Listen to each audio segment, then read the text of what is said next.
Hi kids, Pastor Josh here with today's Christmas Bible story. Now, the last couple of times we've talked about how God had a lot of preparation going and getting things ready for Jesus to come. A couple of times ago, we talked about how he sent guys like Isaiah and Micah to let the whole world know that Jesus was coming, a couple hundred years in advance. And then last time we talked about how God worked through Jesus' entire family to get him here. Well, we're kind of going to continue on that today. Last time we talked all about Joseph's family. That's Jesus' earth daddy. Today we're going to talk about Mary's family. That's Jesus' mother. Now, Mary had a cousin named Elizabeth. She was married to a priest named Zechariah. Now, they had wanted a child for years, but most people probably would have thought it's too late for them at this point. They were old. They were beyond the years where you usually expect people to start having kids. But God had special plans for these two. Now, part of what the priests did back then is that they would burn incense in the temple. Incense is basically sweet-smelling spices. The idea was supposed to make the temple pleasing to God by bringing all the senses into worship. So one day it was Zechariah's turn to go into the temple and burn the incense. So Zechariah's in there, the only one, because only one priest is allowed in there at a time to do this. And as he's burning the incense that day, an angel appears to him. And he's terrified. Now, let's get one thing straight here. Angels are not those cute little babies with wings that you see around Valentine's Day. That is something else entirely. Angels are the commandos of heaven. So when one shows up, you better believe it can be scary at first. Probably something along the lines of what Zechariah was seeing was a big man with large wings glowing like a star, probably covered head to toe in full battle armor, maybe even with a sword strapped to his hip. The Bible doesn't give us an exact description, but that's probably close to what he would have been seeing. So you could probably see why he was scared. But the angel says to him, "Don't be afraid, because I bring you great news. Your wife is going to have a child, a son, and you are to name him John. And he is going to bring joy to many people." But Zechariah says to the angel, "How do I know that's even going to happen? I'm an old man. My wife's an old woman.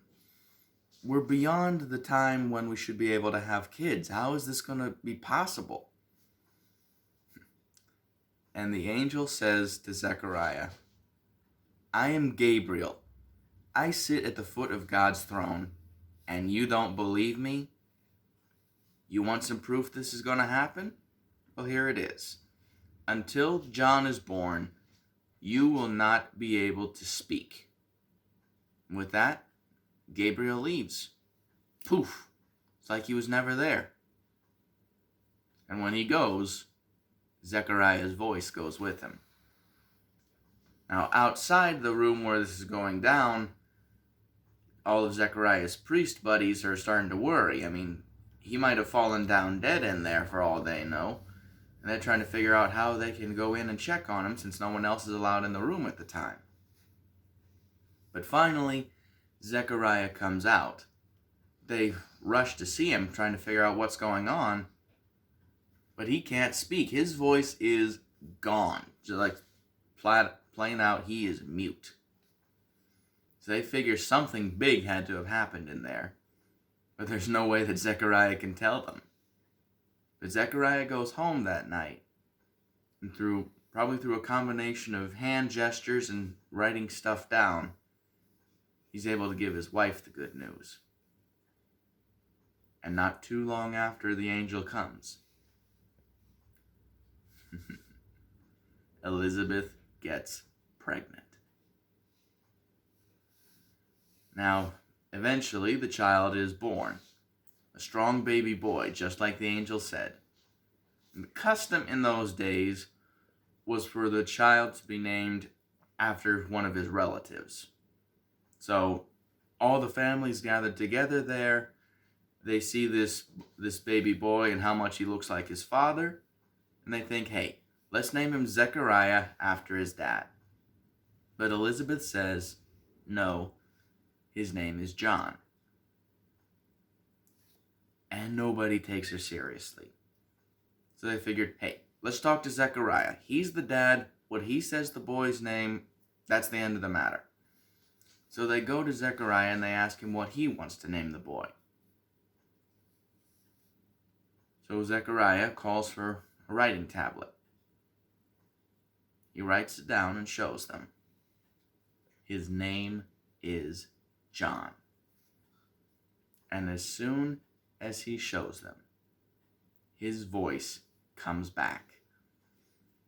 And he lovingly takes his little boy in his arms, and he starts to prophesy all the good things that this kid is going to do someday. So you're probably starting to wonder, what has John got to do with the Christmas story? Well, actually, that goes back to Isaiah. You see, when God gave Isaiah the message that Jesus was going to be coming someday, he also told them to expect a voice crying out in the wilderness.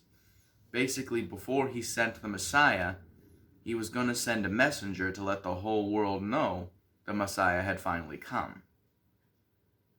John, who would grow up to be John the Baptist, was that messenger. That's why in the book of Luke, we get told the miraculous story of John's birth as well as Jesus's. Because John was another step in God's preparations to let the whole world know that the Messiah was coming. And again, that shows one of the biggest lessons of the whole Christmas season. God loves us. If you don't have a strong investment in something, a strong attachment to something, you don't spend a lot of time in it. But God loves us so much that in his rescue plan, he spent thousands of years making sure that everything was right and making sure that we were ready when the time finally came by sending messengers like Isaiah, Micah, and John. So remember, one of the biggest lessons of Christmas is just how much God loves us.